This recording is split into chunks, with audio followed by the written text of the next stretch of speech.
And we've been fairly dry the past couple of days with only isolated activity in the forecast, with those rain chances creeping back up. And we have a first alert weather day tomorrow. This is mainly late afternoon and tomorrow evening for scattered rain and storms. And then that chance of scattered storms will continue into Thursday. In fact, you look at rain chances, we have a 70% chance of rain Wednesday, 60% chance on Thursday. Thankfully, after that, we will see those rain chances diminish just in time for the weekend. Right now, we do have some rain on first alert radar. Today's not a first alert weather day. That's because I think the rain chances will stay low enough that although we will see some spotty rain and storms this afternoon, they're not going to be widespread enough to be a large impact. We do have some rain developing over Jasper County, moving into Putnam County, south of Madison, south of I-20. We've got some areas of rain. Then we've got a little bit of rain in Haralson County, not a whole lot in West Georgia. Until you move into Northwest Georgia and Chattooga County, we do have some heavy downpours. This will continue to lift to the north and east. So it's really going to be northeastern Georgia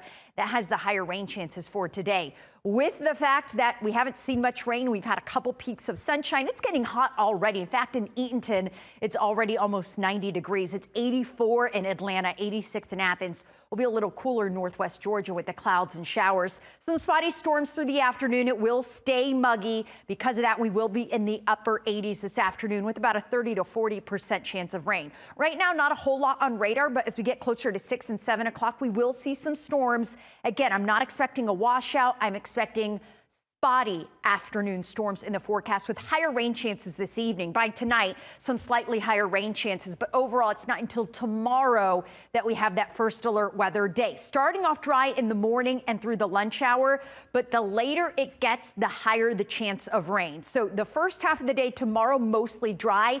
The second half of the day tomorrow, we will see scattered rain and storms. Here's a look at the very latest timing. Again, the first half of the day looks great. By 6, 7 o'clock, we will see that rain becoming scattered to widespread with heavy downpours possible. That rain continues through tomorrow evening and into Thursday as well. Thursday, another first alert weather day. Rainfall totals through Friday. Widespread 1 to 3 inches of rain with some locally higher amounts in those areas that see repeated heavy rainfall. So here's a look at Atlanta's most accurate 7-day forecast. 40% chance of rain today, mainly in the late afternoon and evening. Higher rain chances Wednesday and Thursday. That's why we have a first alert weather day. And thankfully, Friday we'll start to see those rain chances come down with mostly dry weather Saturday and Sunday. All right.